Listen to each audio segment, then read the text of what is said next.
গাজা নিয়ে ষড়যন্ত্র চলছে অনর্গল।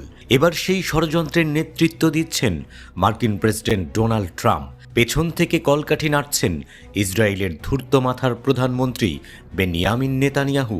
তবে কি নতুন খেলায় সৌদি আরবকে মুসলিম বিশ্বের কাছে ভিলেন বানানোর চেষ্টা করছেন ট্রাম্প? তিনি কি সৌদি যুবরাজকে বানাতে চান Mir Jafar? Saudi crown prince Mohammed bin Salman কি তার ফাঁদে পা দেবেন?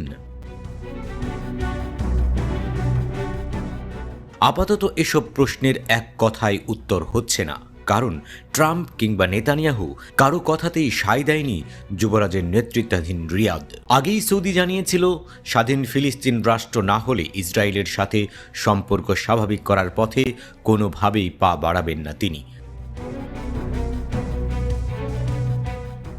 তারপরও ট্রাম্প নেতানিয়াহুর চেষ্টা থামেনি। ট্রাম্প আগে জর্ডান আর মিশরে গাজার বাসিন্দাদের পাঠাতে চেয়েছিলেন, তবে নেতানিয়াহু এগিয়ে গেছেন আরও এক ধাপ। তিনি সোজা বলেছেন, সৌদিতে অনেক জায়গা খালি পড়ে আছে, রিয়াদ চাইলে গাজাবাসীর জন্য সেখানে আলাদা দেশ গঠন করতে পারে।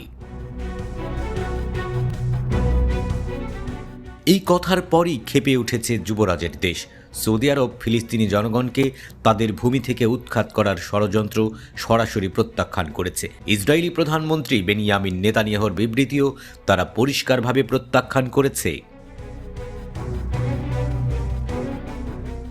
সৌদি আরবের পররাষ্ট্র মন্ত্রণালয় বিবৃতিতে জানিয়েছে, গাজায় ফিলিস্তিনি ভাইদের বিরুদ্ধে ইসরায়েলি দখলদারিত্বের সংঘটিত ক্রমাগত অপরাধ, যার মধ্যে তাদের উপর জাতিগত নির্মূলের ঘটনাও রয়েছে, তা থেকে বিশ্ব মনোযোগ সরাতেই এমন বিবৃতি দিয়ে যাচ্ছে ইসরায়েলি নেতারা।